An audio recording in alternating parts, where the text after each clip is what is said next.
इन medias race, मतलब अपनी कहानी को एक्शन के बीच से शुरू करो, जिसमें कुछ एक्सप्लेन करने की जरूरत नहीं है। ब्रेकिंग बैड अपने हर सीजन की शुरुआत और मोस्टली हर एपिसोड की शुरुआत कुछ इसी तरीके से करता है। ये चीज अपने वीडियो से कतई रिलेटेड नहीं है, बस मुझे ज्ञान मिला, मैंने सोचा चलो बांट देता हूँ। इस वीडियो में ब्रेकिंग बैड के कुछ स्पॉइलर होंगे माइनर से, जो कि तुम्हारा ब्रेकिंग बैड का एक्सपीरियंस खराब तो नहीं करेंगे अगर तुम देखने की सोच रहे हो तो। एक सबसे आसान तरीका एग्जिस्ट करता है विलन को लिखने का, और उसे कहते हैं फॉइल विलन, जिसमें हीरो और विलन में कुछ सिमिलैरिटीज होंगी बट उनका किसी भी सिचुएशन के प्रति मॉरल फ्रेम ऑफ रेफरेंस काफी अपार्ट डायरेक्शन में फ्लो करते हैं। ब्रेकिंग बैड के क्रेजी 8 के एग्जांपल से समझाता हूँ। वेल, गस फ्रिंग सबसे बेस्ट एग्जांपल होगा, बट मैं क्रेजी 8 को इसलिए उठा रहा हूँ क्योंकि क्रेजी 8 को काफी कम समय मिला था और कम समय में उसने वर्ल्ड के जीवन में इतना बड़ा डेंट छोड़ दिया है ना, तो सोचा इसी को एग्जांपल के तौर पर रखते हैं। तुमने ये तो सुना होगा कि every action has equal and opposite reaction. In Breaking Bad universe this concept exist, but to create drama they exaggerate every single reaction, and as you can say that Breaking Bad is less about action and more about consequences. अब crazy 8 को proper threat की तरह introduce किया जाता है। वो vault को जानता है, वॉल्ट के प्रोफेशन को जानता है और वॉल्ट की फैमिली को जानता है। अब वॉल्ट को उसको मारना ही होगा,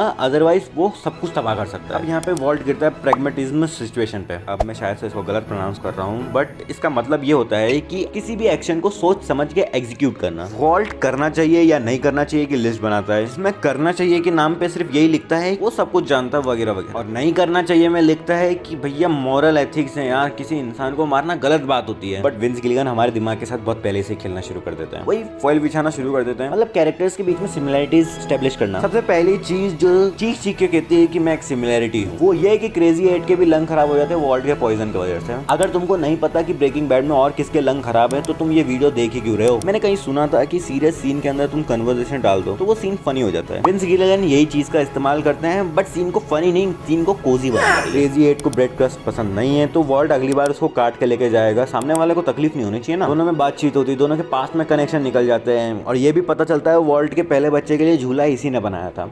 शायद वॉल्ट को एक तरह से स्काइलर का रिमाइंडर आ जाता है क्योंकि उसकी वाइफ भी प्रेग्नेंट है और हमें भी पता है कि उसकी वाइफ प्रेग्नेंट है। हम भी थोड़ा कोजी सा फील करने लग जाते हैं, पारिवारिक माहौल क्रिएट हो जाता है पूरा का पूरा। क्रेजी 8 वॉल्टर को कहता है कि भाई मैं तेरे को नहीं मारूंगा और तू वैसे भी अच्छा आदमी, तुझे ये सब नहीं करना चाहिए। जैसा कि मैंने कहा था, moral frame of reference apart direction में फ्लो करते हैं। वॉल्ट रीजन ढूंढ रहा था कि क्रेजी 8 को जिंदा कैसे छोड़ा जाए, और क्रेजी 8 रीजन ढूंढ रहा था कि भैया वॉल्ट से जिंदा कैसे बचे और उसके बाद उसको मारे कैसे। बस किस्मत की बात ये रहती है कि वॉल्ट को पता चल जाता है कि क्रेजी 8 के इरादे क्या हैं, और फिर बूम बूम बूम क्रेजी 8 बम हो जाता है और ये वीडियो भी बम। तो प्लीज लाइक कर देना और शेयर कर देना जिसको ब्रेकिंग बैड बहुत पसंद है, और चैनल को सब्सक्राइब कर देना ऐसी वीडियोस और के लिए। बाय।